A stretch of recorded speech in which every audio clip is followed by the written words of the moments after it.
Across the endless grasslands of Central Asia, the wind carries the sound of hooves. One rider cuts through the rising dust, a silhouette against the morning sun. As she draws closer, the warriors waiting in the steppe realize, this is no ordinary challenger. This is a woman. A princess. A force the empire hasn't yet learned to fear. Her name is Khutulun, daughter of a Khan, descendant of Genghis Khan himself. A warrior raised in a world where weakness means death. She rides forward without hesitation.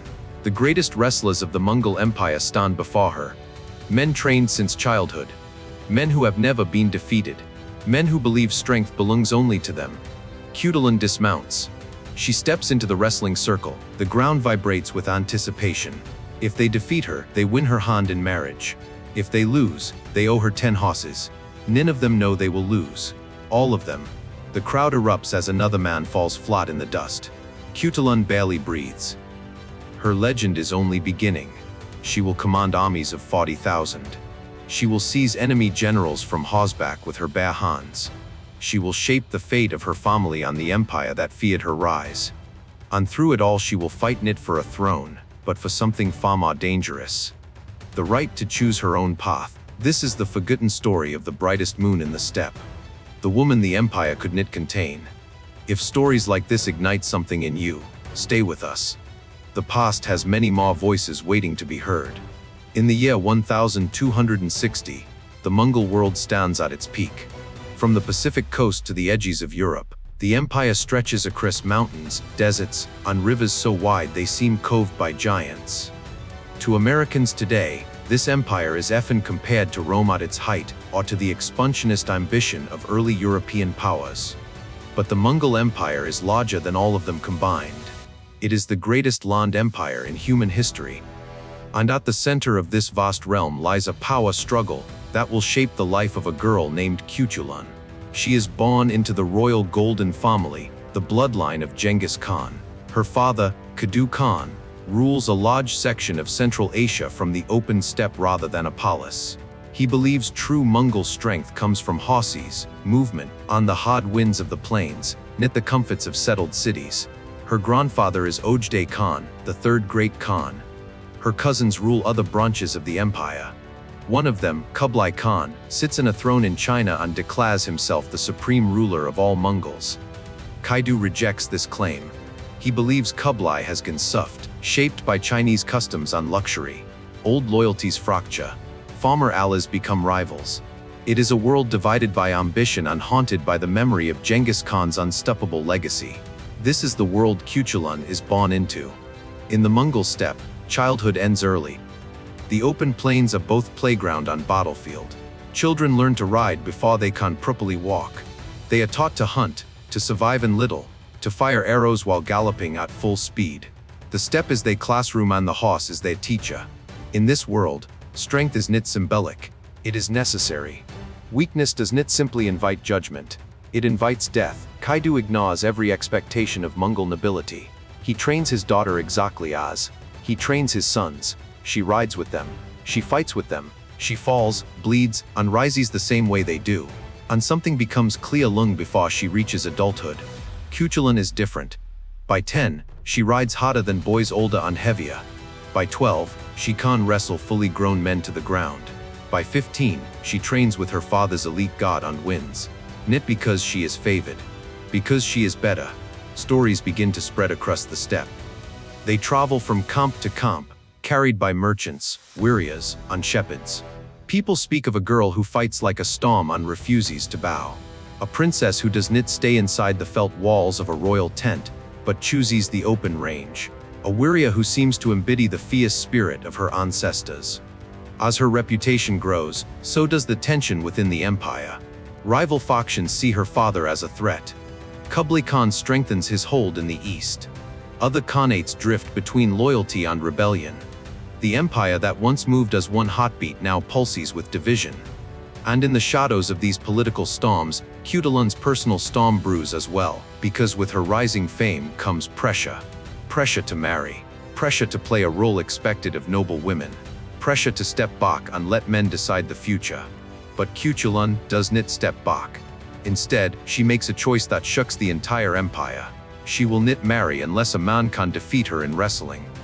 In a culture where wrestling is sacred and symbolic, this is not arrogance. It is rebellion. It is a declaration that she will choose her fate, not be traded as a treaty. And from this choice begins the story that will turn a warrior into a legend. By the time Khutulun reaches adulthood, her name has become a spark carried by the winds of the steppe. Warriors whisper it around campfires. Merchants repeat it in distant markets. Parents tell their children stories of the fearless daughter of Kaidu Khan. But with fame comes consequence. Suitors begin to arrive. Princes seeking alliances. Generals hoping to bind her strength to their ambitions. Wealthy nobles who see marriage not as partnership, but as conquest. Khutulun rejects them all. Until one day she makes a declaration that echoes across the empire. She will not marry unless a man defeats her in wrestling. Every challenger who fails must give her 10 horses. In Mongol culture, this is not a game.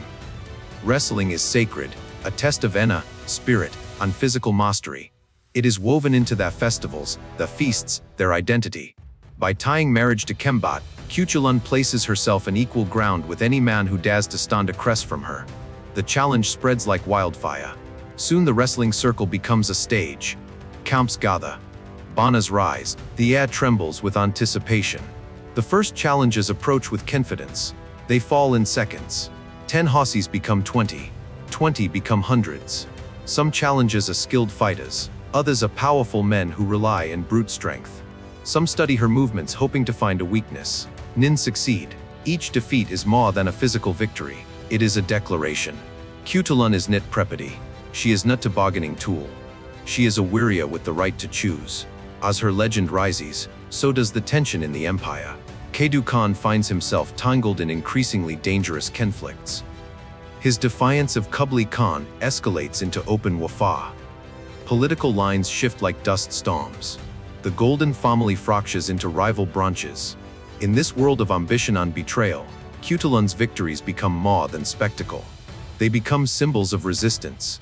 Her growing herd of horses creates a power base of its own. Her skill inspires loyalty among younger warriors. Her confidence unsettles elders who believe tradition must not be challenged. The wrestling grounds become a gathering place for spectators and spies alike. Everyone watches the daughter of Kaidu, some with admiration, some with hope, some with resentment. Then one day a challenger arrives who changes everything. He is a champion from a distant Khanate, a man undefeated in hundreds of matches.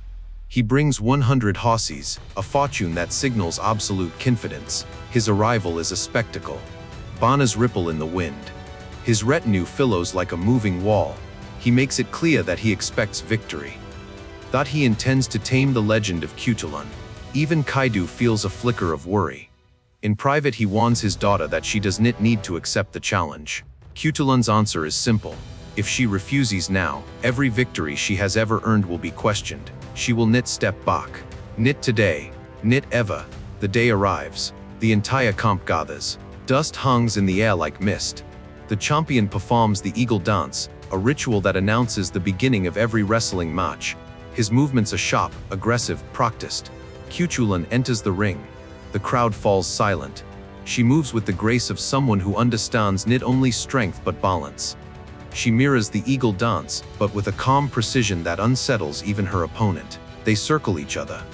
The ground feels alive beneath their feet. Then the champion lunges. For the first time in her life, Khutulun is pulled off balance. Gasps rise from the crowd. But she is not defeated. She lets the pull carry her. She turns her body into the motion. And in a single breathtaking moment she shifts from prey to hunter. She hooks her leg behind his. She twists. She throws. The champion crashes to the earth with a force that shakes the circle. Dust bursts upward like smoke. For a moment no one breathes. Then Khutulun rises, calm, steady, victorious. The camp explodes in cheers. The legend becomes something more. Something dangerous. Something powerful. She has defeated every man who dared challenge her, but the wrestling field is only the beginning.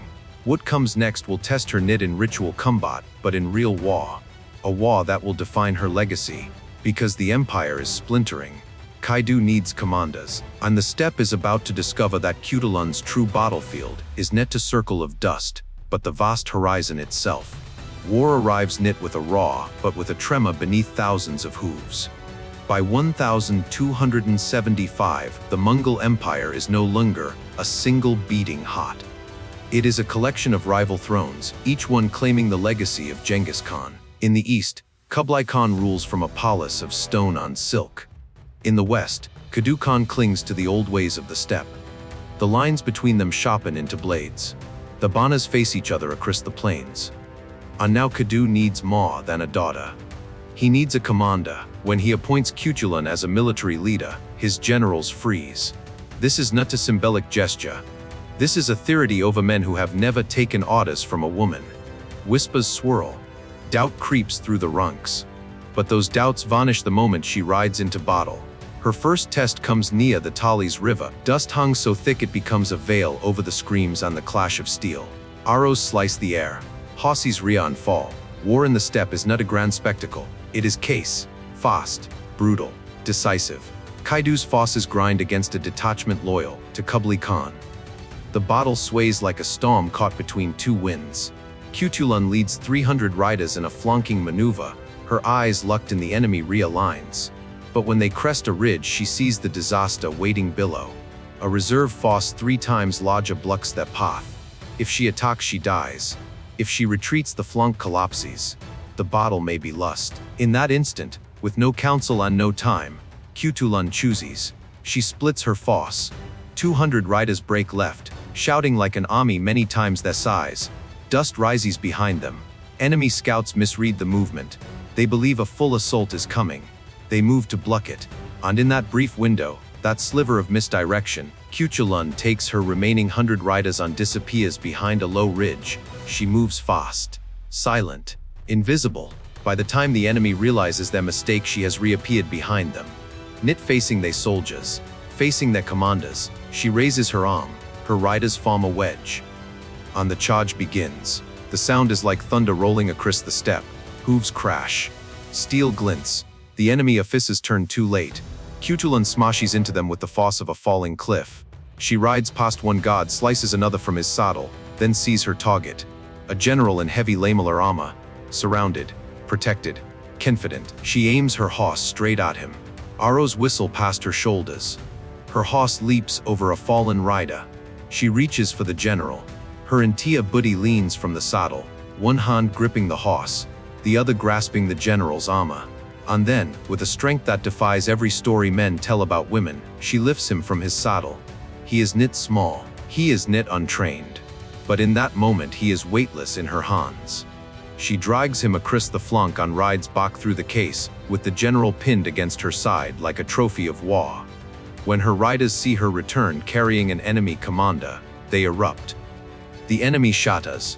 Soldiers break and scatter across the plains. The Mongols pursue them until the dust settles. The victory belongs to her. That night around the fires, warriors repeat the story. Some whisper it with awe, some with disbelief. But no one questions it. They saw it with their own eyes. The next morning the army moves with renewed confidence. They follow her knit because she is a woman, or because she is a princess. They follow her because she wins. Over the next 15 years, Khutulun becomes the iron spine of her father's forces.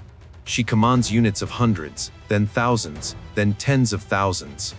She becomes known for a signature battlefield technique. She charges into enemy ranks not to kill but to capture. She pulls enemy officers from horseback with the same deadly precision she once used in the wrestling ring. Some soldiers call her a demon in human form. Others call her a blessing. Her own men call her something else. The shield of the people. But the more victories she wins, the more dangerous her legend becomes. She is no longer just Kaidu's daughter. She is a leader stronger than any of her brothers. She is the warrior they fear and admire in the same breath. And fear is a seed that grows quickly. By 1290, Khutulun has become the most powerful of all Kaidu's children. She commands armies. She carries the loyalty of men who would die for her. She is the living expression of the old Mongol spirit that many believe Kublai has abandoned. And this power becomes a danger. Rumors spread. Advisors whisper to Kaidu. Allies question whether they would follow a woman if Kaidu dies. Her brothers watch her with rising resentment. In a world built by men for men, Khutulun's triumphs begin to feel like threats. The empire fractures. The family fractures with it. And for the first time, Khutulun realizes that her greatest battles are not against enemies in the field, but enemies within her own blood. When Kaidu grows old, nearly 70 by Mongol standards, the question everyone fears finally rises. Who will succeed him? Tradition says a son. Logic says Khutulun. Ambition says all of them. What follows is not war but something more fragile. Suspicion. Quiet arguments. Silent comps. Brothers who stop looking each other in the eye. At the heart of this storm stands Khutulun, a warrior who has never lost, a daughter who has fought for her father's power more fiercely than any man. But she sees the truth. If she seizes the throne, her family will tear itself apart. Her father's legacy will collapse. Her people will suffer. So for the first time in her life she makes a choice not for victory but for peace. She steps aside.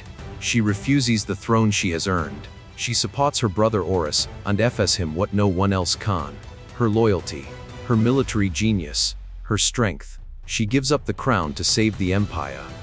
And in that moment, the story of Khutulun becomes something larger than wrestling matches and battlefield legends. It becomes human. It becomes the story of a woman who held power in her hands and chose responsibility over ambition. A warrior who understood that true strength is not proving you can win. It is choosing when you should knit, but history is not done with her. Knit yet. Her father dies, her brother rises, and Khutulun rides back into battle once more. Age has not dimmed her fire. Years have not dulled her instincts. She continues to lead, to protect, to command, to defy. In the horizon a new conflict waits, not of armies but of the stories others will tell about her. Stories written by men who can't accept a woman who lived without permission. Stories that will try to twist her victories into crimes. But for now, in this chapter, Khutulun stands at her peak. A warrior forged by the wind. A commander shaped by war. A daughter whose legacy rivals that of the greatest Khans. And the world has yet to understand that her most enduring battle is still to come. In the years that follow, Khutulun continues to ride at the front of her brother's armies.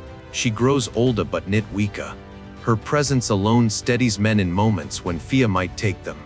Yet as battles fade and peace settles across parts of the steppe, another struggle rises. The struggle over her story. Rumors drift through the camps. Whispers claim she poisoned her father. Others say she murdered her brothers. Some insist her strength must come from dark magic. None of it matches the woman who rode into danger to save her soldiers, who stepped aside to protect her family, who gave her loyalty when it mattered. But the steppe is not the only place where stories twist. Chroniclers in far lands record her victories with suspicion. They write of her with a heroism that feels impossible to them. They reshape her into myth because the truth feels too disruptive. A woman who fought like 10 men. A warrior who captured enemies with her hands. A commander who could have taken a throne but chose unity instead. For some, it is easier to turn her into legend than to accept that she lived as she did. Her final days are lost to history. Some say she died in battle. Others say she passed quietly among her people. But her legacy does not fade. It grows. It moves across borders on centuries. It becomes a symbol whispered to young girls in cold nights. Be strong. Be brave. Be yourself no matter what the world demands. Khutulun proved that courage is not a matter of gender and leadership is not a gift of tradition. She showed that greatness does not wait for permission. It rises when someone refuses to bow to expectations and chooses the path their spirit demands. If Khutulun's story moved you, if it challenged what you thought you knew about history, or inspired you to rethink what strength can look like, join us. Subscribe for more journeys into the past, where forgotten heroes step out of the shadows and remind us that courage comes in many forms. Every story we tell opens another door. Every voice we remember brings us closer to understanding our place in the Ling human story. Stay with us. There is much more to uncover.